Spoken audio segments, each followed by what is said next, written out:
Okay, Mr. Eric, let's see where you're stuck here. So here's the directions.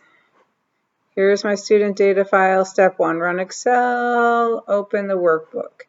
Add 2 worksheets to the workbook and paste the contents of sheet 1 to the 2 empty worksheets. So you could do that a couple ways. You can add 2 new worksheets and then we could copy this whole thing, but instead I am going to, so that would look like this, right? Right click, move or copy, create a copy. Well, they don't even tell you to do that. They just ask you to make a new sheet and then copy this. I'm going to do Control C, click here, Control V. That's one way. Or we can right click, move or copy, create a copy. We'll move it to the end. And then we don't have to paste the contents. So we have sheet 1, sheet 2, sheet 2. I'm sure they'll tell us to change these. From left to right, rename the sheet tabs. Okay, so sheet 1.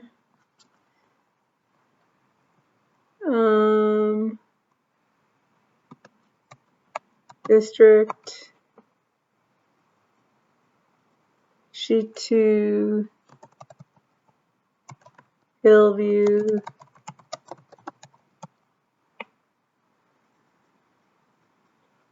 And McCarty.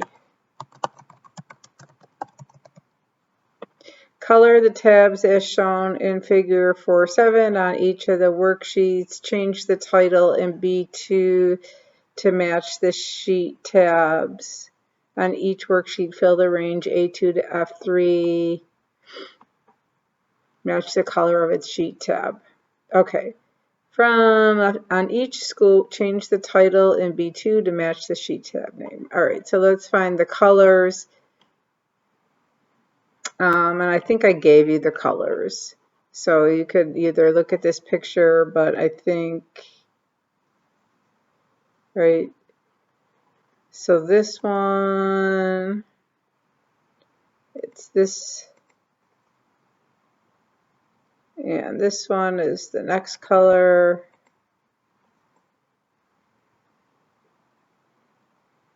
And the next color. Okay, go back to the district. So on each worksheet, change, color the tabs is shown. Okay, so we colored the tabs. On each of the school worksheets, change the title in B2. So that's here. Match the sheet tab name. Okay, so this one.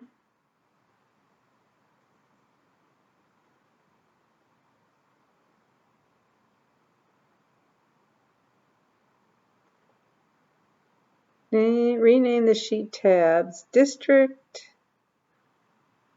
Hillview Middle School. Okay. On each of this, we'll change the title in B2 to match the sheet tab name.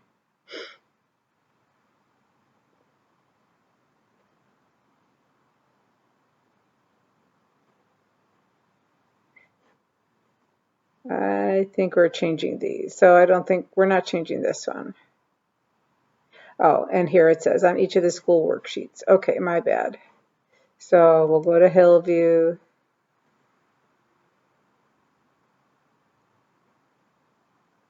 And we're going to change this to Hillview Middle School.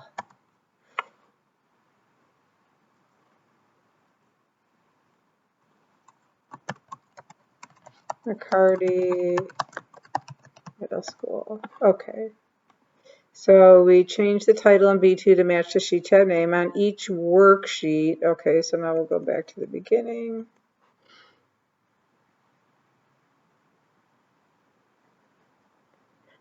Fill the range A2 to F3. A2 to F3 to match the color of its sheet tab. So my ribbon is kind of smushed. Here's my fill color. So this one is this, and A2 and A3,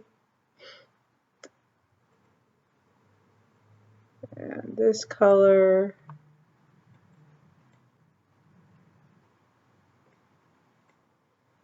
and this color. Okay. Enter the data in table 5.8. So I'm just scrolling down in the directions here. I'm on the PDF file, and here's the table. So now, let's see, I'll go to Hillview Middle School. So here's Hillview, here's the grades. So we start here, number of students, 180.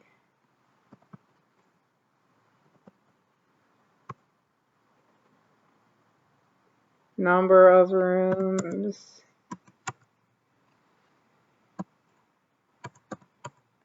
oops.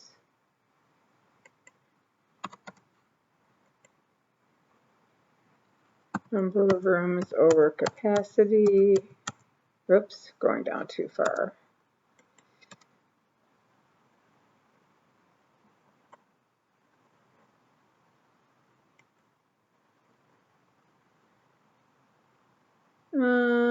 Oh, this is my bad.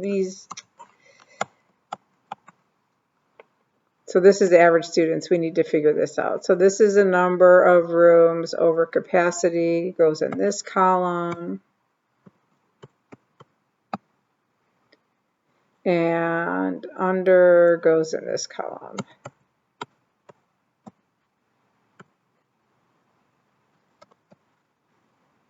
Okay. And then for McCarty, we'll do the same thing.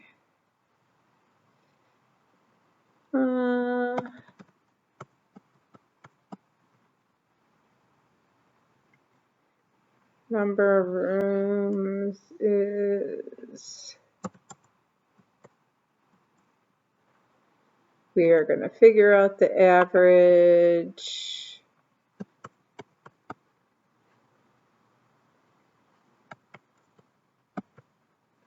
Okay. On the two school worksheets, calculate the average students per room in column D and totals in row 9. So we can actually group these if we want to, now that we know how to do this trick, right? So I'm going to click on the Hillview Middle School. You could do each one individually, but it's going to be, these two spreadsheets are set up the same way, and the formulas and functions are going to go in the same place. So McCarty is selected. I'm going to hold my shift key down and click on Hillview. If I look up here, open this up for a second, and my title bar tells me that I've grouped these two sheets. So to figure out the average, this one is a little tricky. We're not going to use the average function because the average function adds things up and then it would divide by 2. We just want to know how many students can fit into 5 rooms. So this one is just straight math. We're going to divide this number by this number and copy it down. And use on the two school worksheets and totals in row 9. And I guess, okay, so we could just do the sum function here.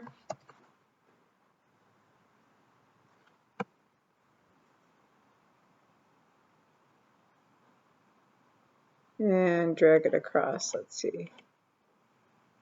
Yep, they had totals going all the way across there. Okay, so now if I click on, let's see, I have to click on the sheet we're not using to so you could see that it went to both worksheets after I grouped them, or you could have just done one sheet at a time, whichever you're comfortable with. On the district sheet, use the sum function, 3D reference, a copy and paste capabilities to populate the ranges B6 to C8. And So B6, so these two guys, and then not this one, right? We're not going to add up the averages here, and then we'll go back, I think, and figure it out. Compute the sums in cell B6, C6, copy the ranges, finally calculate the average student. Okay, so we're just going to use our 3D reference to get this. So here we want to add up the two schools to get the total for the whole district, all the grade 6, all the grade 7. So we're going to use the sum function to add.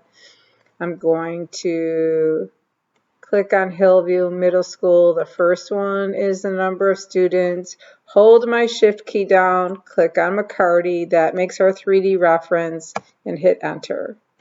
And now when I click back in here, we could see that it's adding up Hillview through McCarty in B6. So this is B6 and this is B6. That's perfect. And this one's easy. There's no formatting here, so we can just copy this down. And we could copy this one across. And why can we copy it across? Because it's using relative cell reference. See how it went to C6? And if we look over here, C6, so we were able to do that. We don't want to copy across to this one because it's not going to be right. But we could cheat actually and do it anyways just to make our lives easier. We could select this and copy it across. So these are correct, so we don't have to redo these, but we can redo these. Equals this divided by this. Copy it down. Do our totals. Copy it across. Okay.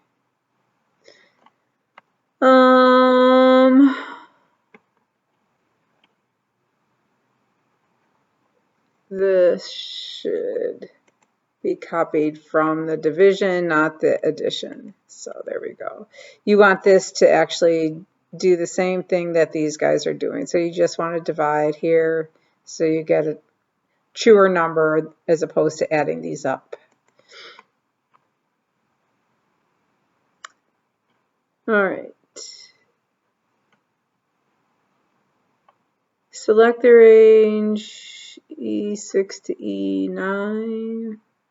Select all the worksheets.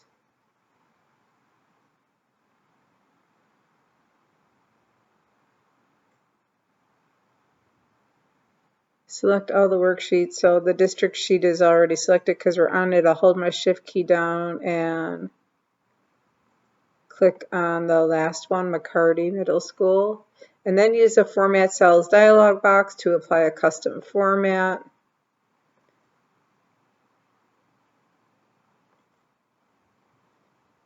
Okay, custom. We could have right-clicked too to bring this box up. And we want it to say red. So we're just going to type in our own.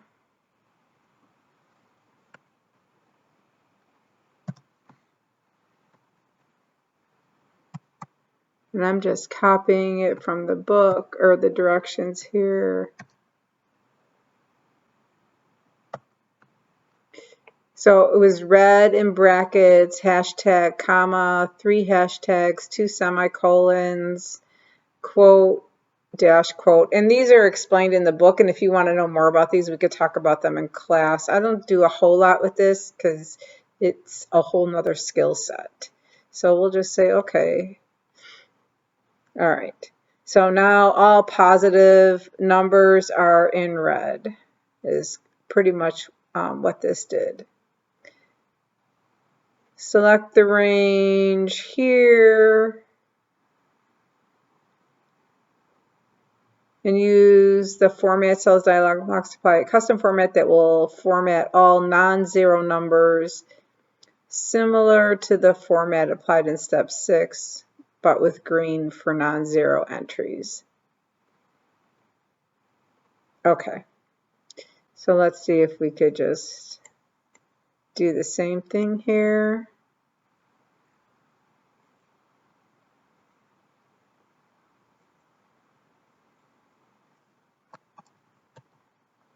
Whoops, brackets. So again, green for positive numbers for non-zero entries. And I'm just copying the other one. Hashtag, comma, hashtag, hashtag, hashtag, semicolon, semicolon, quotation mark. Kind of the same thing, quotation marks in this go around. You want to show the dash instead of a 0 is what it's saying. So it's a criteria. So it changed your zeros to dashes and it made your positive numbers green. In the cell styles button, create a new cell style. So you learned how to do this in the chapter 1, and I think there's a video in the class participation if you need help doing that. But I think you're going to create a new cell style down here. Name it my style. So you'll just follow these rules and then it'll end up making this bigger and white, all of these fonts. You'll go then and use your new cell style to update these here. Select cells A2 and then apply your my style. Okay. Add borders and using 574. So again, just come on up here. So you're going to just add some borders like you see these borders around here.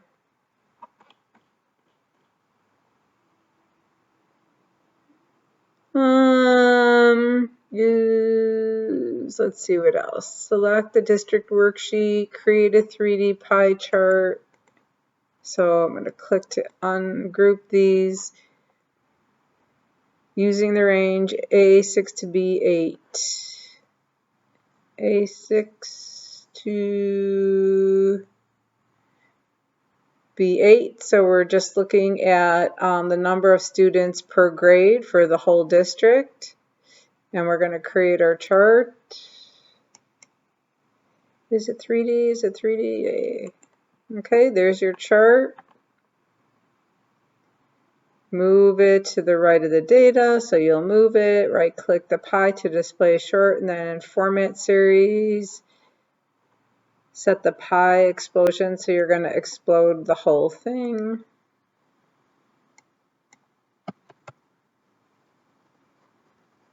Let's see if that looks right. Yep.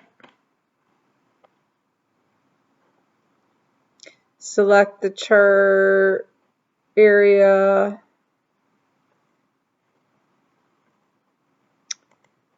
So I'm going to click outside of it, click on it again. So I'm selecting my chart and right click.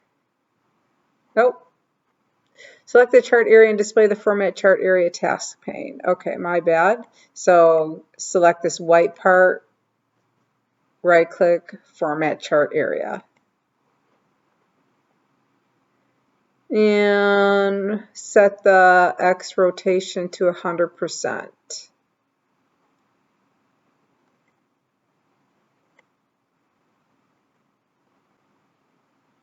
Uh-oh. No, maybe I was right. Let's see. That's data series. Click on here, but no, it says to format the chart area. Oh, should have practiced first. Format chart area task pane.